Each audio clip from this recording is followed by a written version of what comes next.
Boom. We good? We're live. I hear you loud and clear. Fantastic. What's going on, Bobby? What's going on? Good morning. Good morning. Good morning. All right, ladies and gentlemen. Well, we're back for another episode. Okay, so just a little recap. Last two episodes, Matrix attacked. Okay, and and so I talked to Trumpino again, and Trumpino he said, "Listen, I know you boys are experiencing a lot of attacks from the media machine. They're starting to slander our names on CNN and these other news stations." And we said, I don't know, Trumpino, I don't know if we can go live for a third time. He said, "Listen, I need you boys to do what you gotta do for the people. The people need you right now." I said, "All right, We're still gonna go live. yeah, we're going live regardless. We're probably gonna get about 45 minutes in. You guys will see the Matrix will come for us, and then we'll see if they attack for a third time." But real quick, I just want to make sure that we mention this too.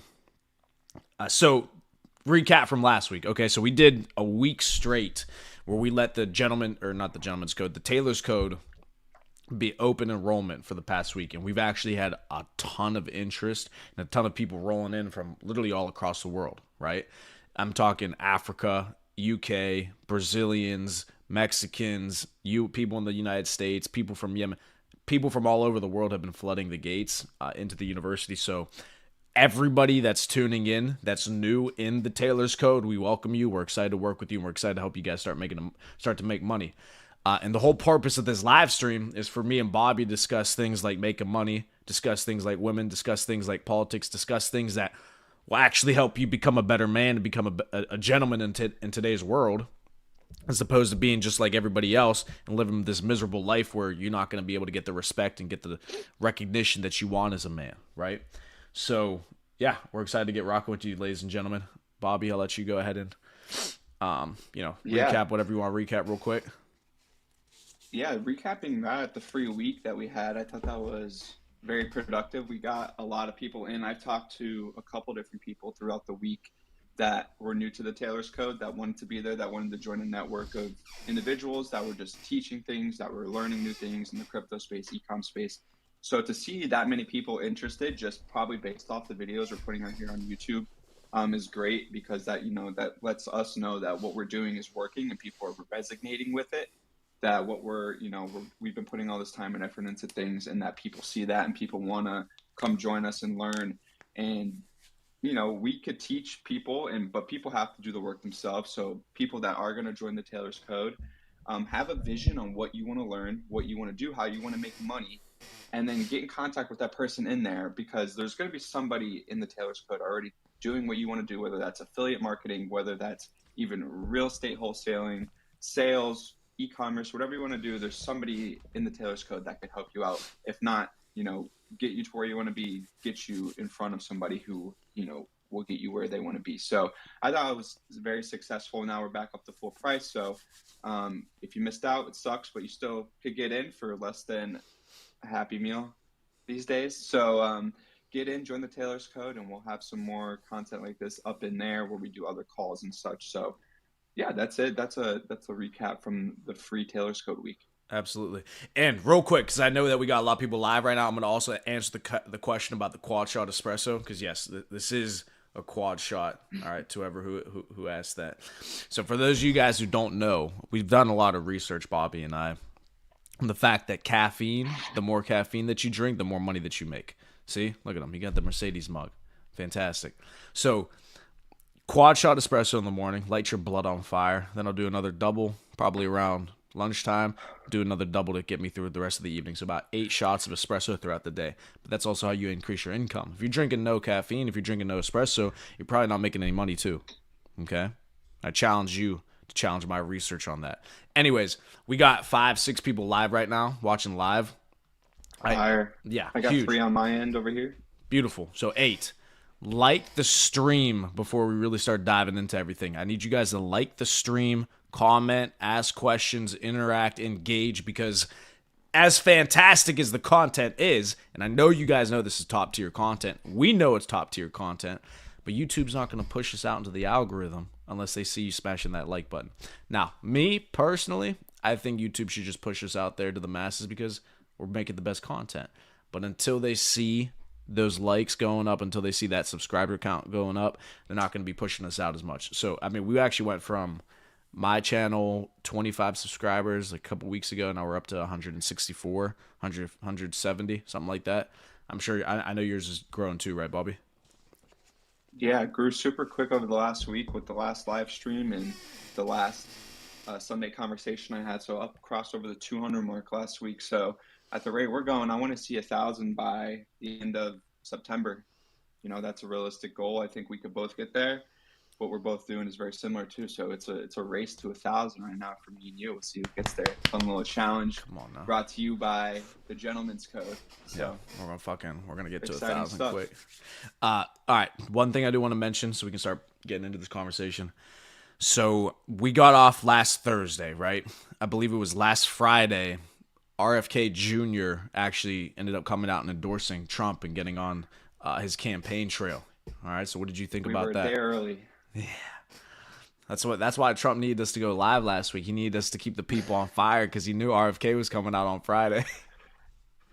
Yeah, yeah, that's an interesting starting point if you want to start talking about that. I found it pretty exciting for what he wants to do in the administration from a policy standpoint with food and stuff like that. But go ahead, you could lead it off. Yeah. So just for you guys who don't know who we're talking about, right? Because I know there's a lot of people in other countries too.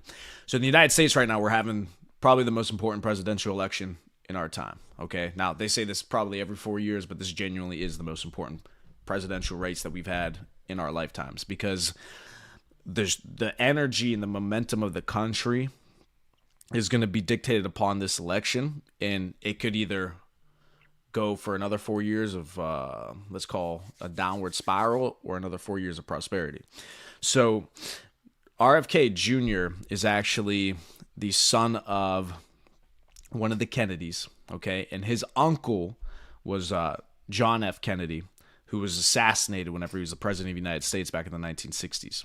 Okay, so this guy's been around, the U.S. politics for a very long time, and he's been a Democrat, and his family has been Democrats and been a part of the Democratic Party for their entire lives. Okay, so the huge news that came out last Friday was RFK Jr. was running as an independent, running as his own candidate, not a part of the Democratic or the Republican Party. Okay. And he dropped out of the race. Yeah, there you go, Trump 2024. He dropped out of the race to go ahead and endorse Donald Trump's presidential campaign and to start working with Trump on his campaign trail. And it looks like he might actually be a part of the administration whenever Trump gets elected as well. So this is huge. Why?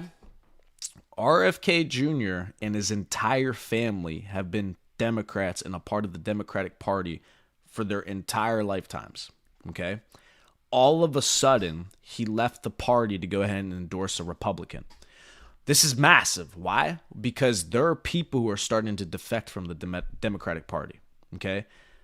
This is important because it's no longer a matter of Democrats versus Republicans, this idea versus that idea, this stance on this political point, this stance on that political point. No, now it's gotten to the point where people who have been lifelong Democrats are leaving the party to join a different side because what's happening in their party is repulsive. To them, that's them saying that. All right, I'm not necessarily saying that myself, but that's repulsive, what's going on.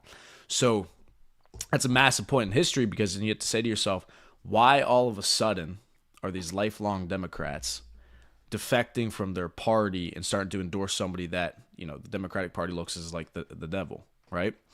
So that's the question to ask. Why are they doing that? Well, there's a couple of reasons, right? The first one of the biggest ones I would say is the censorship of the word, censoring people's opinions, censoring what people see online. There's censorship going on all across the United States, and people in the U.S. didn't think this was going to be possible. I remember growing up hearing about censorship in China and not being able to get to certain types of websites, not being able to access this news source and that news. And we're like, oh my God, China censors their people. And the same thing in Russia, right? You heard growing up in Russia, oh, Putin, he censors you on this and on that, and they kill their political enemies, et cetera, et cetera, et cetera. You hear all these bad things about these other countries. Now, all of a sudden, in the United States, you realize, oh, wait, they do the same thing to us, too.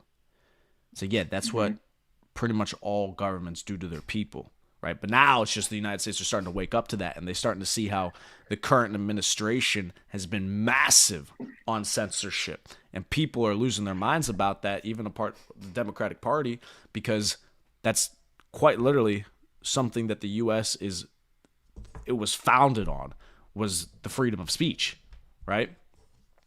It's the first thing they wrote. Yeah.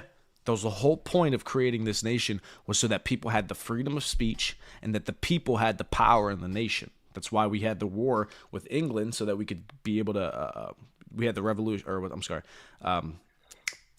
the war to get our independence, so that we could be able to be Yeah. a nation of the people and have the freedom of speech and be able to, argue ideas, and the best ideas come to the top, become put in place, and that the people had a choice of what was going on in the government. So you hit two topics there. One you beat me to was the censorship, because I wanted to talk about Zuckerberg and Meta and Facebook, but we could get to that second. But JFK, I thought it was interesting for what he'll do for the Trump administration, because he had this thing going where he's been after the pharmaceutical companies, and been after the FDA, so the Food and Drug Administration. So for a lot of people that don't live in America, and Priamo's touched on this topic, he has a video on this topic about, how important it is to eat healthy foods and everything like that. And JFK is huge on that. So I think he's going to probably be the Food and Drug Administrator kind of role in the Trump administration, cleaning up food, cleaning up water. And that is something that he ran himself on for his presidential bid, but Trump has kind of doubled down on it. So, with his endorsement now, I think that's the route they're going to go, is, cleaning up the FDA, Food and Drug Administration, because, bless you, Thank you. what they have now is the people that create the laws for food, for everything that we eat that goes in a grocery store, are the same people that make the food.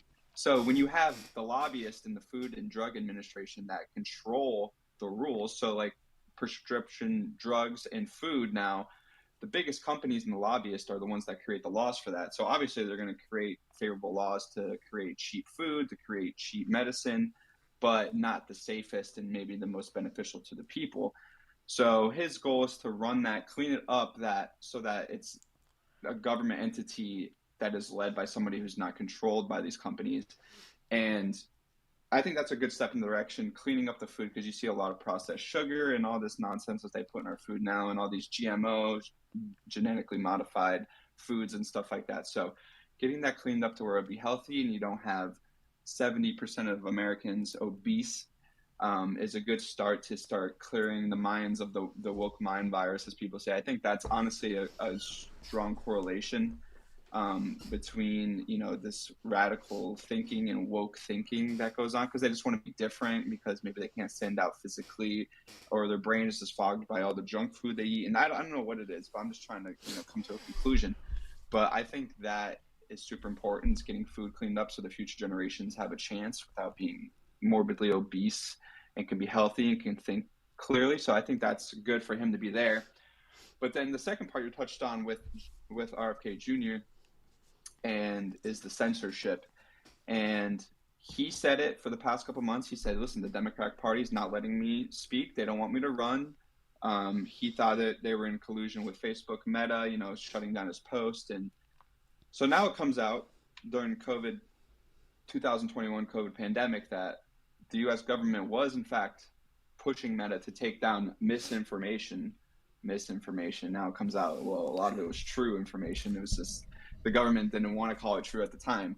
Right. But they were forcing Meta to take down these posts regarding vaccines, regarding COVID itself, the origins, the spread, everything that someone would say about COVID. They'd be like, take it down.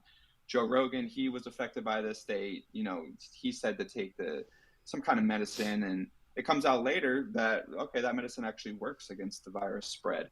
So people were shamed. If you didn't put a mask on in public, you were ridiculed. I lived in DC at the time, which was probably the worst place in the country to live, because they were just so strict on everything. You couldn't go into a Starbucks without standing 7 feet away. And if you didn't have your mask on properly, people were bitching at you. So it was terrible. But I thought it was just interesting that JFK endorses Trump, and then all this Meta stuff comes out with censorship. Right. Yeah, and that's why people are starting to defect, because they understand that that's the most basic human right that you're supposed to have here in the United States, is the fact that you're able to have freedom of speech, right? The idea of, again, the US is to be able to have the arena of ideas, be able to debate all those ideas, including stupid and bad ideas. That's the whole point, right? Freedom of speech is not to protect the speech that everybody likes and everybody enjoys. That doesn't do anything for everybody. That speech is just already enjoyed. The freedom of speech is specifically designed to protect the speech that nobody wants to hear and nobody likes to hear. That's why it needs protected, because otherwise people are going to censor against it. And here's the other issue too that people don't understand is, whenever their party in favor, or whenever their people who they favor are the ones who are censoring others, they love it, right? And they don't think about this. Mm-hmm. The issue with that is eventually the power structure, the power is going to change. Okay, that power over time will cyclically, and it always does, will cycle to the next party or to that next generation, to the next person with a different idea who disagrees with your thoughts and beliefs. Now, if they have the power to censor you, the tables have turned. Now you can't speak. Now you can't move. Now you'll go to jail. Now they'll throw you in prison, right? They don't understand that there's two sides of it. So you have to allow everybody to be able to speak freely. Otherwise, there's no, you don't allow the best ideas to rise to the top. And that's the issue with the political races that we have in the United States now is, and I've noticed this change even throughout my short lifetime of elections, but, you know, it used to be that presidential candidates would talk about policy, they would talk about the things they would do for the country, they would talk about the changes they would make, etc., and they would have to actually discuss their political views. Now it's become, now it's quite literally solely a attack on the person, right? This party's attacking that person, this party is attacking that person. Now it's just become a game of make fun of each other, talk about who's worse, as opposed to, okay, but what the fuck are we actually going to do about the country, what's going on?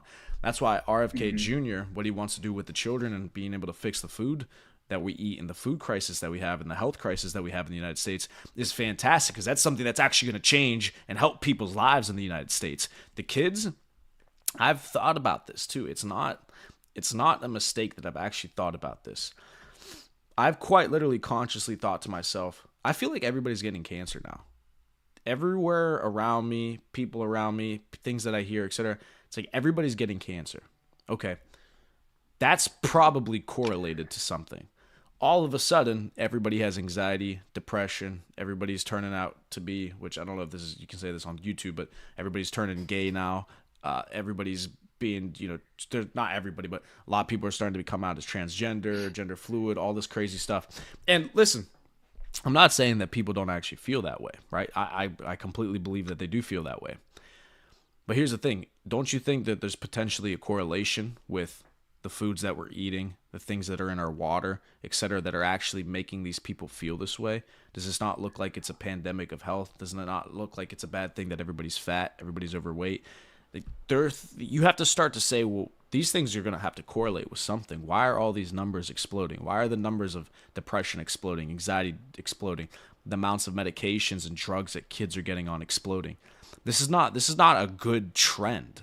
These numbers going up is not a good thing.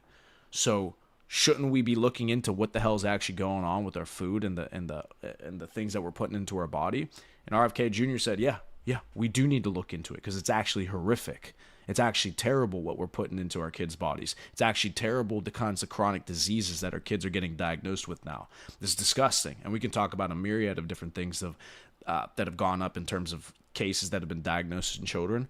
Autism, diabetes, just being overweight in general. I see kids nowadays, Bobby. It's fucking insane. Almost all the kids I see nowadays are fat. 8 years old, 6 years old, 10 years old. How do you get fat at 6 years old? What are you eating? It's not even. It's really, the sad part is it's not even their fault. They're just eating what their parents give them, and a lot of the time that's just cheap junk food, that the kid could just grab out of the shelf, and he's gonna pound down a bag of Cheetos, and then he's gonna take down some ice cream, and his mom makes him a shitty dinner with all these seed oils, fried chicken, and what else, and French fries. It's just like, it's not even the kid's fault. He's little. He's trying to grow. He just needs protein. You could feed a kid a chicken breast and some potatoes every day, they're not going to starve. Kids need to eat, like, have Hmm. real food. So I feel like a lot of kids are eating junk food, and that's something that hopefully. Well, here's the thing about America. I think America has two extremes. They have the extremely unhealthy people, so the people that you see that just eat like a lot of junk food and eat a lot of shit food. But then you have those people, which I think we are on the closer side of, who are extremely health conscious. So people that don't eat anything, if don't put anything in their body that's not good for it, whether that's not like a steak or chicken. And even you see people that are just strictly plant-based vegetarians that are just like, so we have two extremes. We have an extremely health conscious group of people in America that are just like, okay, I'm not going to do this, do that, Being which vegetarian, I think, being vegetarian is yeah, definitely gay though. But you're good. yeah, that is, yeah, I can't ride with that. But so I think we're at a point now where somebody on that side of extremely health conscious, like RFK Jr., which he is, and if you watch him in his older age, he's pretty fit and he's pretty. That's who you want, an older fit man who understands how to have a healthy body, is in control now, which is good. Well, not yet, but hopefully soon. So that's where I think we're at, where we have a guy on that side now who is more health conscious. When Obama and Michelle Obama were in the White House, we were in school, we were in high school, middle school and high school, and that's when they did that whole revamp of school lunches. So I don't know if you got a school lunch back in the day, but do you remember when she took over the school lunches? What happened to it? I remember how I remember it was back in the day. We had like normal meals. We would have like popcorn chicken bowls. We had like chicken and mashed potatoes at school, and then all of a sudden it became super processed. You were getting like desserts out of like packages, so like ice cream packages, and then you would, I don't know, I just remember it kind of shifting to one point where everything became super processed. Hmm. And I feel like that's maybe a root of a lot of people becoming unhealthy in the school system. Like you said, you see young kids these days are all unhealthy. So why is the question? The United States public school food system is the largest fast food chain in America, right? These Mm, these schools, these middle schools and high schools that are serving these lunches, that's literally a fast food chain, and they're putting dog shit food in there for these kids to eat every single day while they're growing up. Of course, they're coming out fucked up. Me growing up, you know what my parents did that was smart is, so both of my parents are immigrants to this country, so they understand what real food looks like and what it's like to actually have a real meal. They would send me every single day growing up, and I used to think it was weird. I used to feel like I was left out because as a kid, when you're the only one who's not doing something that all your buddies are doing, you feel weird, you feel left yeah. out. Everybody else was getting the school lunch every single day. They're eating the fucking fries, they're eating the cookies, they're eating the sandwiches, the burgers, all this bullshit, but they're loving it, right? And I'm thinking to myself, oh man, I'm always packing my lunch. Da, da, da. Why do they pack my lunch? Because they give me actually good food, right? They actually prepared something in the morning for me, put it into a lunchbox, and sent me to school with it, so that whenever I sat down to eat, I was eating something healthy. I was eating some fruit. I was eating the sandwich. I was eating things that my parents knew what I was eating, as opposed to all these other kids who were eating this absolute dog shit, this slop that they're feeding to all the other kids, right? So Literally slop. slop, disgusting. And this is how you're going to feed your nation? Because here's the thing, right? You know, these decisions, they're not necessarily made consciously, right? I'm not saying that the companies that provide the food for the school system are sitting there thinking, all right, we're going to feed these kids terrible food and we're going to make them weak and we're going to make them sick. I don't think that's conscious. But what happens is we've incentivized cheap, highly processed, or easily available foods. So shitty foods, right? Processed foods. We've incentivized it economically to be what they want to put out there, right? Because a business is going to try to make as cheap as possible food to be able to sell it for as low as possible to be able to increase their profits, right? So I don't think they're consciously making the kids sick, but what happened is now we're feeding our nation of children, right? The next generation, the people who are supposed to be in the army, the people who are supposed to be the engineers, people who are supposed to be protecting the country, people who are supposed to be coming up with the new ideas and working in the industries. We're feeding them such terrible foods that we can't even be competitive with the rest of the world. Think about what you're doing to the nation, to the population of people, right? Everybody's becoming sick, overweight, fat, can't fight. If we got into a war where we actually need human beings themselves, I mean, we don't look like the Russians. I mean, almost every like we don't look fit, we don't look healthy. We're sick. We're on pills. We're on drugs. We have mental disorders and diseases. Like you're completely destroying the population of the United States. And so you think, why is the U.S. declining in so many of these major key factors and these major metrics for a nation in terms of being competitive with the rest of the world? Why are we declining? Well, because our people are declining. Our people are literally getting worse.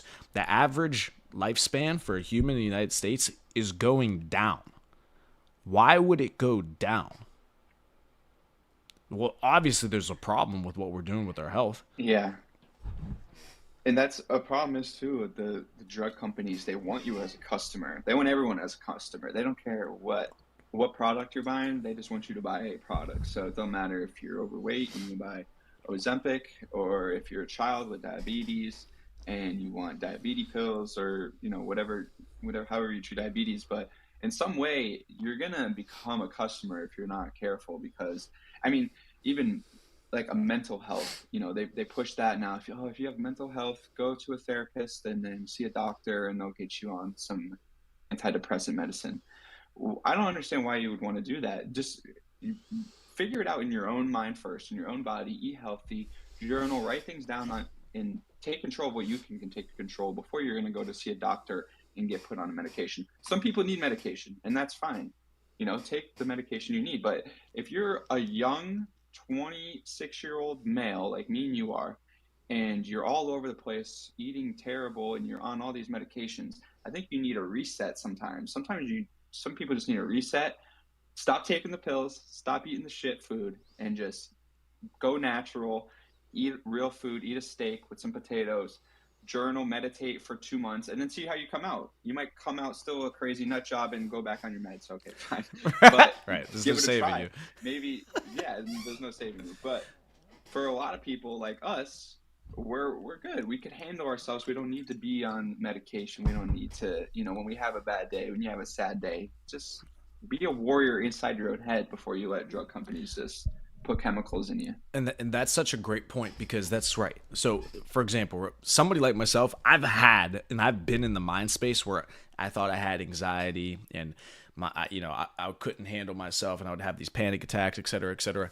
And you think to yourself, I could either take a drug to try to fix this, or I could actually become the person that I need to be able to fix this. And what you don't realize is that once you start operating in the mind frame and you start acting as a man the way that you're supposed to act, all of a sudden these feelings of anxiety, the depression, all this shit goes away. And what they don't want you to know is that you can actually fix it yourself. You actually can fix it. But the reason that you feel anxious or depressed is because you are living a shitty life, is because you aren't doing the things that you're supposed to be doing. This is called the gentleman's code. Why? Because this is how you're supposed to operate as a gentleman, right? What should you do as a man? Go to the gym, get fit. Let's start there, right? If you look, boom, you got fucking big biceps, you got six-pack abs, you look good, you can go to the beach, take your shirt off, and feel confident about the way that you look. That's the first step to fixing all your problems. Start there. You don't need to be rich to be fit. You don't need to be a super genius to be able to lift weights. So let's start there, right? How about you just go look good and get in the gym, get some abs, get some biceps, and get girls to start looking at you a little bit differently. Then see how you start to feel. Then the second thing you want to do, go work on something so you can start making money. Okay, if you hate your position in your career right now, well, hustle as hard as you possibly can, make as much money as humanly possible, and at least start to get some respect in your workplace. At least start to get some leadership, some promotions in your workplace. Start making some money. Great. Now you're starting to make a few bucks. Again, confidence goes up. The more money that you make as a man, the more confident that you get. Like, these are very simple steps that you can take to start to fix your life. The problem is that, yeah, it is difficult. Yeah, it's not going to be easy. Yeah, going to the gym sucks every single day. You think I feel good going to the gym every single day? I go to the gym every single day. I go for a run, a couple miles, right? Like, these aren't things that are exciting for me. I was just telling my father this the other day, because I go to the gym every single day. That's how I stay fit. And I was telling him, I said, yeah, here's the difference between, well, there's no difference between me and other people, right? Other people don't go to the gym because it sucks. Well, I don't go to the gym every single day because it doesn't suck for me. No, it still sucks for me the same. It's just I didn't Mm-hmm. give a fuck, and I kept going until it became a habit. So now it Yep. sucks the same, but the resistance that I have to overcome to be able to get into the gym is much less because I've developed the habit. So now I just Yep. fall into the gym. Next thing you know, I'm there and I'm fucking lifting. But it still sucks the same. Exactly. That's a big thing that I tell people. It's like I don't want to go to the gym, and if I feel like skipping that morning, all I have to do is get myself in there, and then once I'm in there, I'm like, oh well, I'm in the gym. I've been here 1,000 times. I know what to do. Even if you start lifting, start small, and you lift a 15-ton dumbbell, you're like, this feels a little heavier today. But then once you get going, everything feels good, and you're right back into it. But it's about getting your mind to get over the fears of going into the gym. And a lot of people, a lot of people are scared to go to the gym and get fit because, oh, what are people going to think about me? I'm telling you, the best thing you could do is get in the gym, and once that dopamine releases from a good exercise, it does wonders for your brain. You're a whole new person when you come out of the gym, and you haven't worked out in a long time. So you haven't worked out in 6 years. That first gym session is going to suck, but it's going to feel so good. Bless you. Thank you. And I think that people who are scared to get to the gym and stuff, they need to feel that adrenaline rush of coming out of the gym after a good workout because it feels so good. Yeah. I mean, you hear the term runner's high, right? People get addicted to working out because it feels good. It's painful. You Yeah. release that pain and those endorphins, I believe it's the endorphins get released, etc. And yeah, you feel good from doing it. So the same dopamine hit you get from playing video games all day, the same, dopamine hit you get from watching reels on Instagram, doom scrolling and on TikTok, etc. Yeah. You'll get that same feeling of pleasure from just going to the gym, going for a run. Yep. Now, here's the reality. Going to the gym or going for a run is going to provide a lot more positive impact on your life as opposed to just sitting there playing video games, right? Yeah, video games are fun. We've played them growing up too. Great. But video games aren't going to make you rich. Video games aren't going to put you in a position where you're going to have less mental anxiety, less depression because all you're doing is working on a character inside of a game that in reality you could have just been working on that character for yourself. You could have been the character in the game that you were building up over time. Right? But no, Yeah. you were just doing it in a fucking Sure. video game. Why? Why do we prefer to do it in a video game? Because there's no risk involved. If we die, we can respawn. If we lose, we can redo the level. The problem in life is you don't get any redos when people are afraid to fail in real life. But that's that's the real game though. I'd rather be a superhero in real life than be a fucking superhero in a video game. Right? I want to be the real thing. I want to be the fucking hero. So I'm going to work on me. 100%. And it's a lot of people.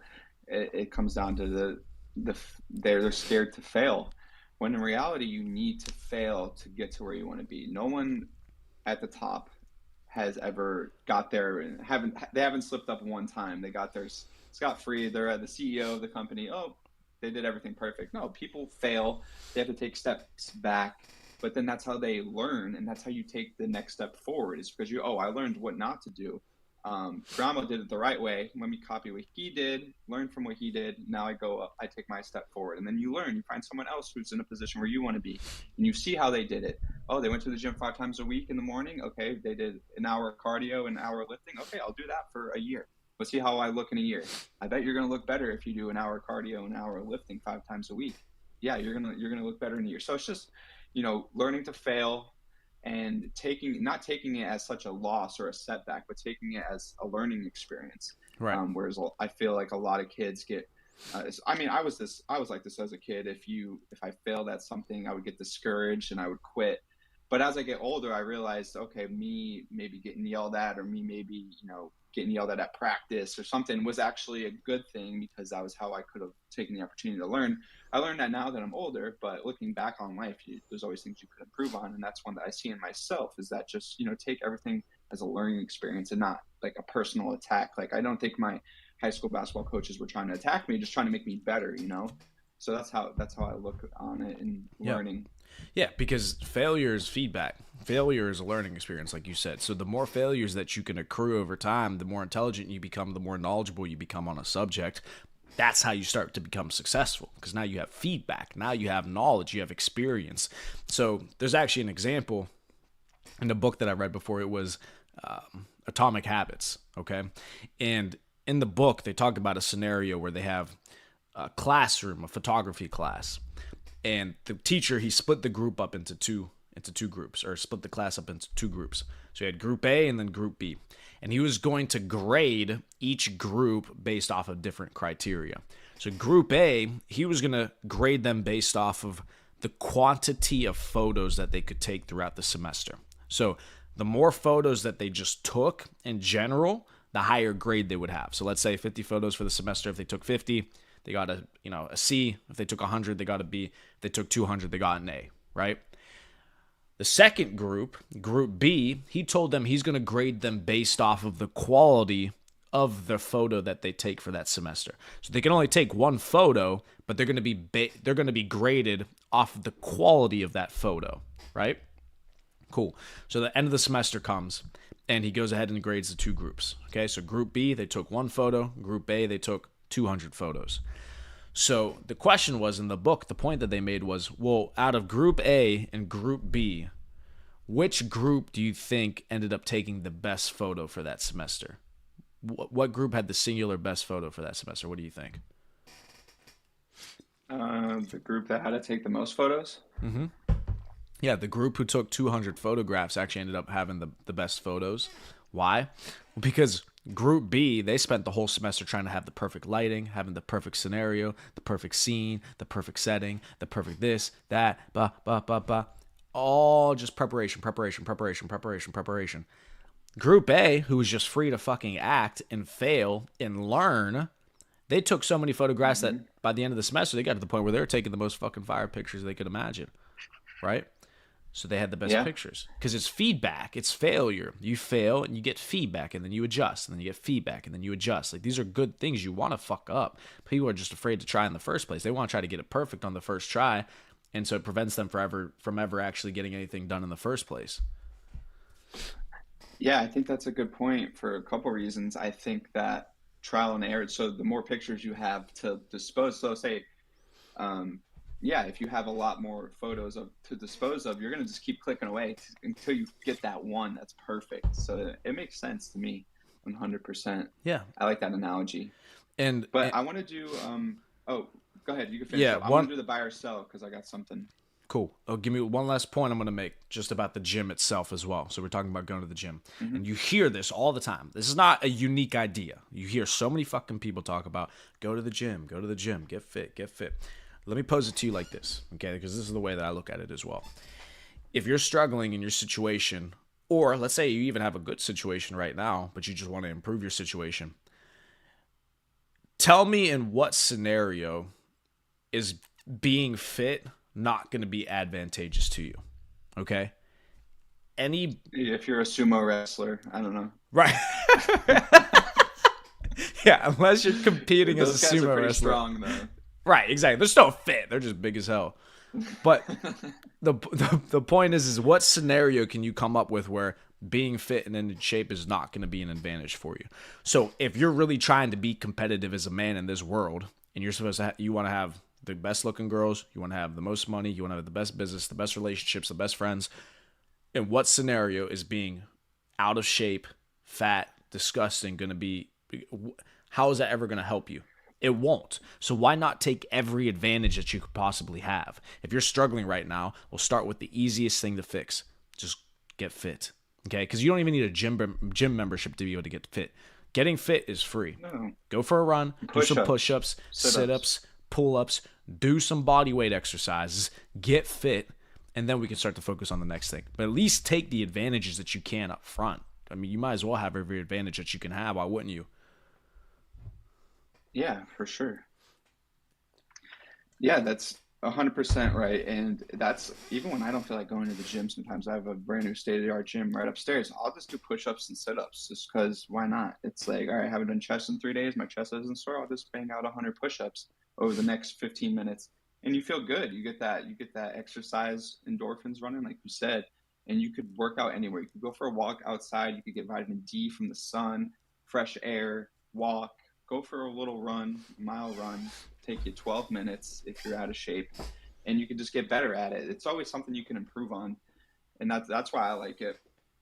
But I want to jump into the buy or sell here because we got a pretty big event coming up, and I wanted to touch on it super quick. So buy or sell this week. My buy is going to be Apple Intelligence coming out with the new Apple iPhone. I think it's going to be historic. I think it's going to be the first kind of like personal. So we have AI now, so we have ChatGPT. This is actually why I'm making it my buy, because I bought the pro version of ChatGPT. I don't know if you have it, but what you could do with it is insane. You could tell it from picture creating to charts, and you can make it do anything you want with data, and it could write essays. We already know what ChatGPT can do, Mm-hmm. but now when you take it in terms of Apple Intelligence integrated into the iPhone with Siri, with voice commands, and now it's going to have the data recognition of what you're doing on your iPhone, and you can just ask Siri. So say me and you were texting on Monday about today's live stream. I could go this morning and I could just say, like, hey Siri, what did Priamo say about the live stream? What time are we going live? And it'll go through my text messages and be like, oh, you're going live with Priamo at 8 a.m. So now it has the ability to remember what you're doing on your iPhone and acting on commands like that. So I think it's going to be limitless of what you could do. You could start sending locations to people, and now Apple Intelligence is going to keep track of that stuff, put it in your calendar, put it in your maps for when you drive Thursday morning to the coffee shop. Hey, I want to try a new coffee shop. Tell Apple Intelligence, and it'll put it in the maps. It'll take you there. So I think this is kind of going to be the first integration of humans and chatbots kind of merging together, because every human has an iPhone now. Every human has a phone that they're going to be able to interact with Apple Intelligence on the daily basis right on your phone. You don't have to go into an app. It's going to be right there via Siri. So, I mean, with the way things are going, I'm buying AI because it's just a no-brainer right now. Apple's getting into it. Other companies are on their run too, and they're going to figure it out to get it on every phone. So just got to take advantage of it. It's something you got to learn, something you got to use to make money, something you got to use to help you, Right. because it's not going away. That's very interesting. I've never even heard of this. So Apple Intelligence is their new AI they're coming out with? Yeah, so they're doing away with. So they're not doing away with Siri, but now Siri. I think this is what Siri was always meant to be. Kind of when Siri first came out, and you would ask it to do something, it really wouldn't do it. I think this was always the vision for Siri with Apple. So now it's like it's going to be like ChatGPT, like, hey Siri, like do this, this, and this, and it'll be able to write stuff for you. It'll be able to create pictures for you, and it's all going to be on the brand new iPhone. It's only going to be on the Pro 16, the one that's they're going. I think they have a Apple event next week. I think so, first Yeah. week of September. So they're going to That's release the new phone. They've already released the new software with Apple Intelligence. So it's Apple. They're just. It's funny because Apple always wants to be on the cup. So it's still AI. It's just Apple Intelligence. right. So I think it's still going to be. It's going to be really cool to see how it works on the phone. I know you're going to be able to create pictures, and there's new emojis where you could create any emoji using your face and all this crazy stuff. So it's all going to be powered by AI. Mm.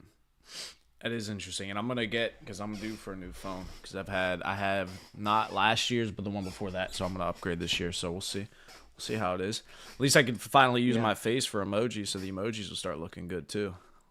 So Yeah. so buy right. I'm glad you brought Yes. this up because I have a great buy too. So something for the men out there, the gentlemen. It's really interesting to see how in the Western world, men aren't gentlemen anymore.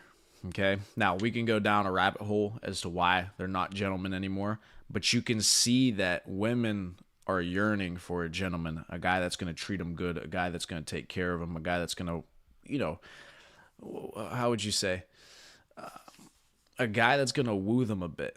Okay. So here's how I know this, and here's why. Recently, I sent flowers, right, to a girl I'm talking to, right? Just started talking a little bit. She's been showing signs of being somebody who's a very strong candidate, let's say, for a long-term relationship, No. etc. Yeah, I know.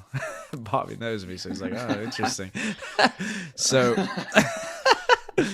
so what I did was, just as a nice gesture, she told me the kinds of flowers that she liked. Me, a professional, I took that down into my notes. Said, all right, she likes this, okay, fine. Boom, a couple weeks later go by, bang, send the flowers to her house. Okay, she gets the flowers. head explodes. Oh my God, you sent me flowers. Da, da, da. Her mom loved it. Her mom saying, oh my God, he's such a good man. Thank you for taking care of her. Da, da, da. Right? So great play, right? Fire play. Send flowers. This is normal, right? You guys think this would be a normal thing for you to do. Our good friend Logan ends up doing the same thing for his girl, right? Same thing. Loses her mind. All the girls at the office see that she got flowers because he sent it to her work. All the girls at the office saw that she had flowers, or taking pictures, sending it to her boyfriend. Oh, you gotta do better. Da da da da da da da. Okay. So point being, right? Yeah. So here's my point. The reason you want to buy your girl flowers. All right. Number one, it shows obviously that she's appreciated. But number two, women aren't used to men being gentlemen anymore. Now, men aren't used to women being women anymore, right? But the point is that just that little gesture is so meaningful to them because they just want to show that you're thinking about them. So, like, I mean, she loved it. Her mother was like, where are my flowers? You know, my mom and my sister were like, where are my flowers? Everybody, all of a sudden, they all want flowers, right? Girls just want flowers. So that's your piece of They game. do. Yeah, they do. They're just flowers. Flowers, that's all. They just want flowers, right? Yeah. Because it's the point that you're making to them that, hey, listen, I thought about you. It wasn't something that you asked for. It wasn't something that you necessarily were talking about. But I sent it to you just to show that I appreciate you, just to show that I'm a gentleman, just to show that you're, you know, you want to show them that they're loved, right?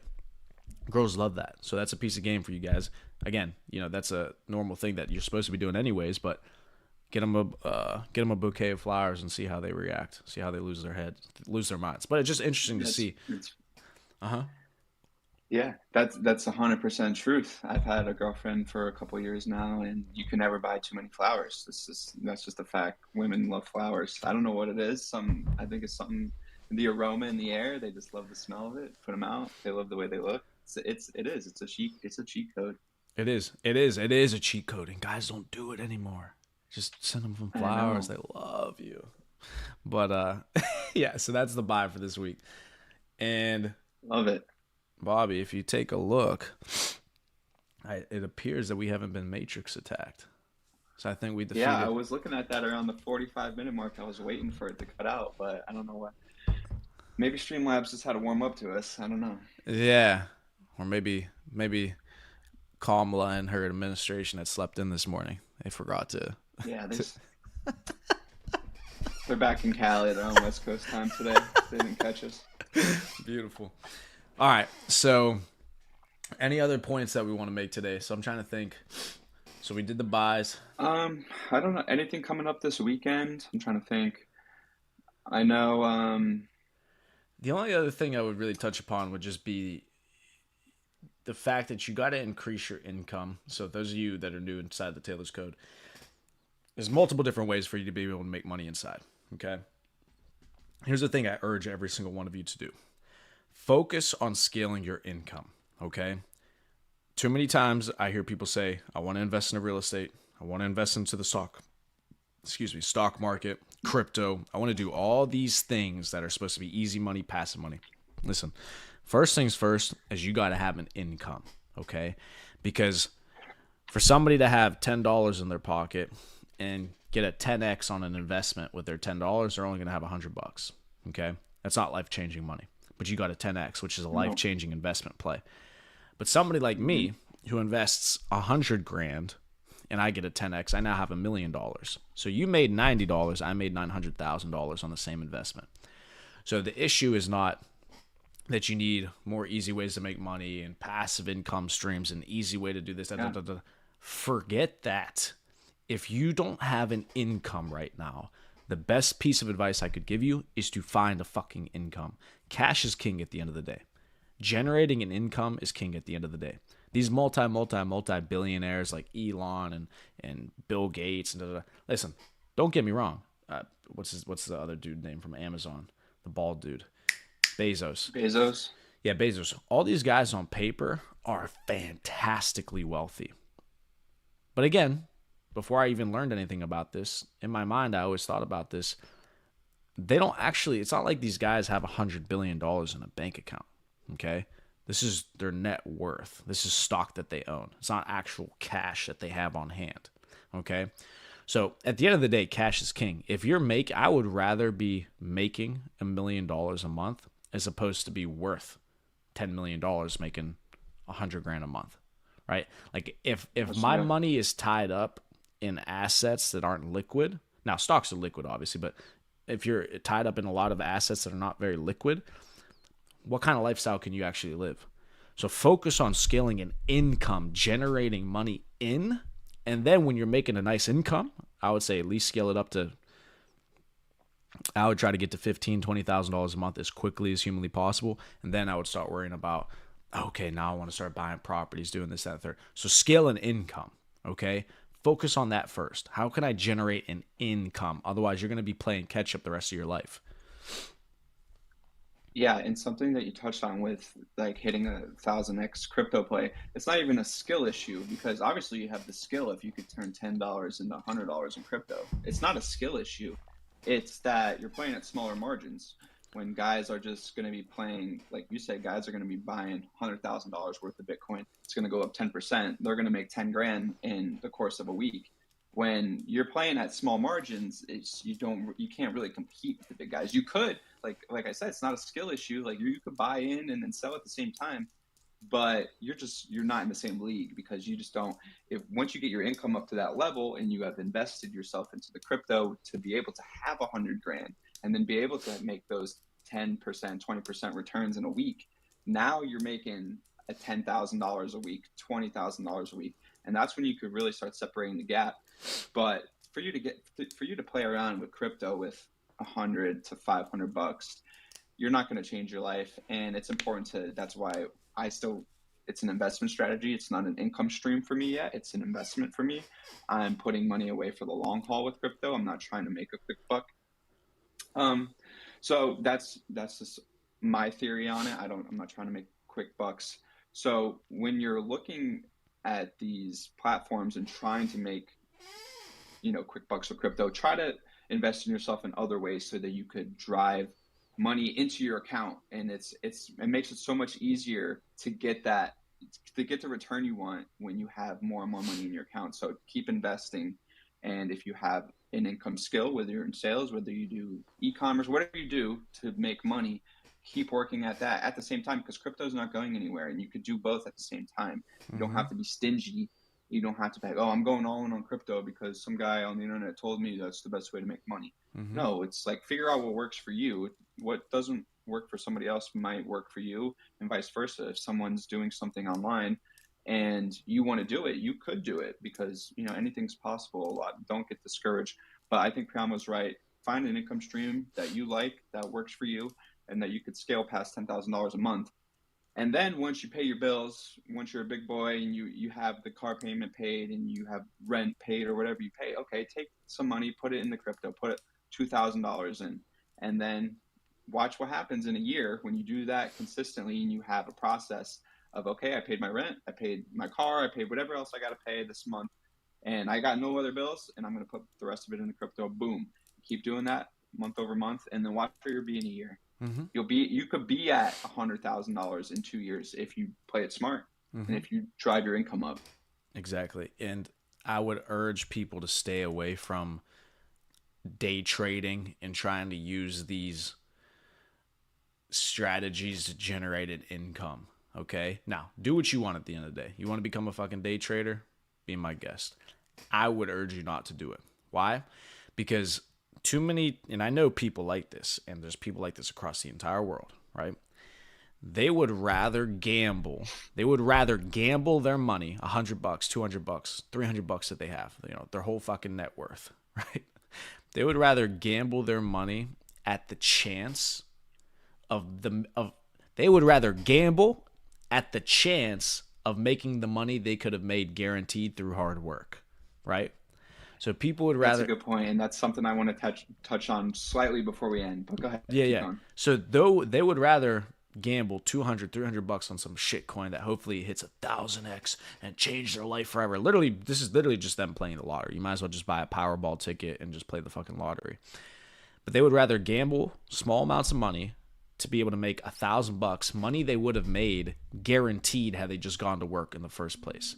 When real hustlers, people who actually understand how money works and how to get rich, will work. Me and Bobby will work doing the hard shit to make the money guaranteed.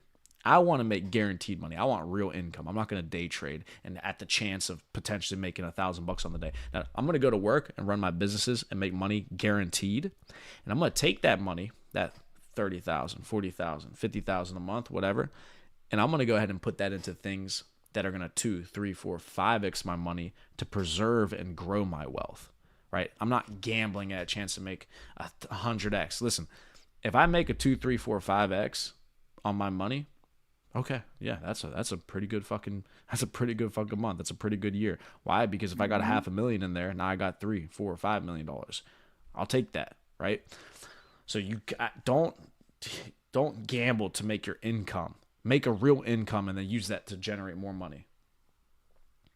So what I wanted to say, and I was actually thinking this before I talked before, but so it's that time of year now. Football season's coming up, and you're going to see I've already seen it on Instagram. People putting in bets for preseason football, Bruh. and I'm like, preseason football? You're betting on the fourth-string cornerback to not give up a touchdown? Are you serious? Like, so here's my rule on gambling.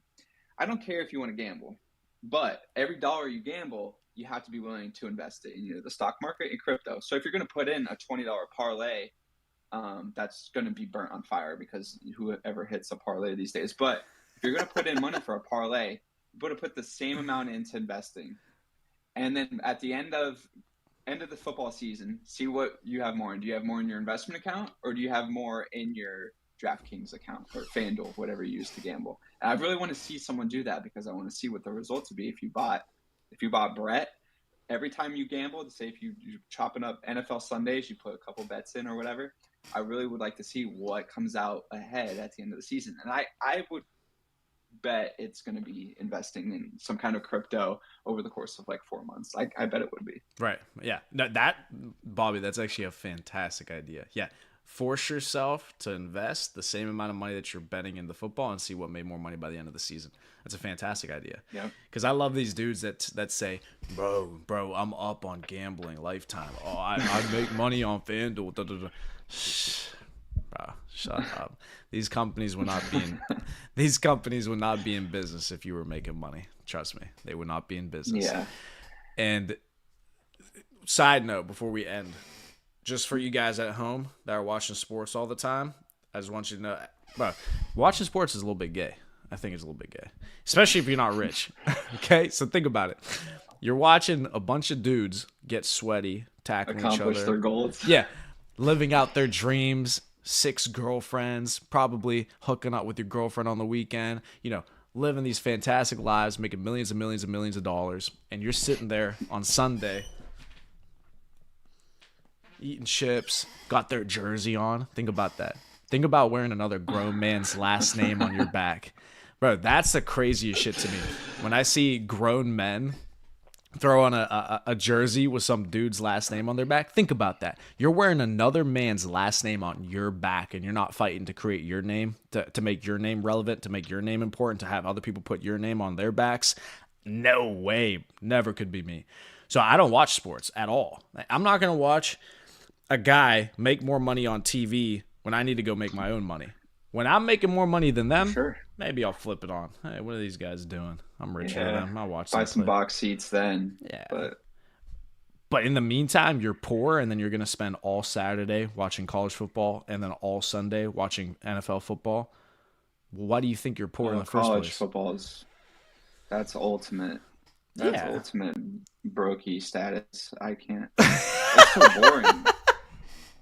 It's degenerate. No, it's like a bunch of 21-year-olds. I can't watch college football anymore. I liked it a little bit when I was in high school. Then I got to college, and I was like, it's people that do the same thing as me. We didn't pay very much attention to it in college football, or any sport really. But yeah, I mean, I think it's a great idea to just see where your money grows. If you're going to bet money on these bunch of random dudes who don't even care about you, see how your money goes. I don't know, you're probably going to lose it, is my guess. But if you invest in yourself, in your future, and do a little bit of crypto research of where the markets are going, it's not a one time thing like parlay. It's a generational thing. It's going to be around for tens of, hopefully hundreds of years, crypto and whatever, as it's ever evolving. But take your knowledge, invest in yourself, and then you could have fun later. But Mm-hmm. that's all I had to say on gambling. Yeah, and it's gay, so I wouldn't do it just because of that. So, That's all you need. So some people, that's all you need. That's all you need. Did you see the comment in the chat? Is it is watching women's sports still gay? Yeah, kind of. That's Yeah, it's actually worse because yeah. now you're looking up to chicks who are more physically. These girls are more physically.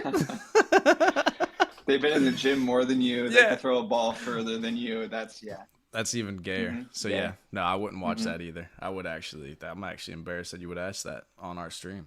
So well, at least looks like we got a lot of work to do, Bobby. But that's why we go live every week.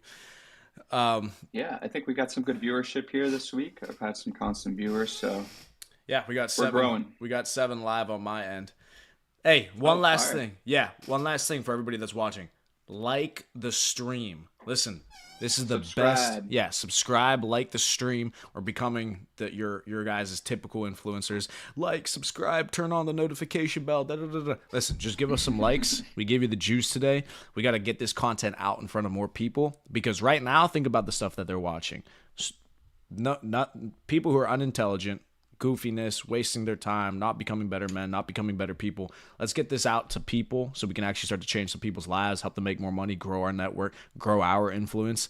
Do that by hitting the like button. Do that by commenting, asking questions, being engaged. Okay, we got to pump this out to the rest of the platform, and let's continue to grow this community. Beautiful. Yeah. All right. Outside of that, I'm good to go. You good? Yeah, I'm all good.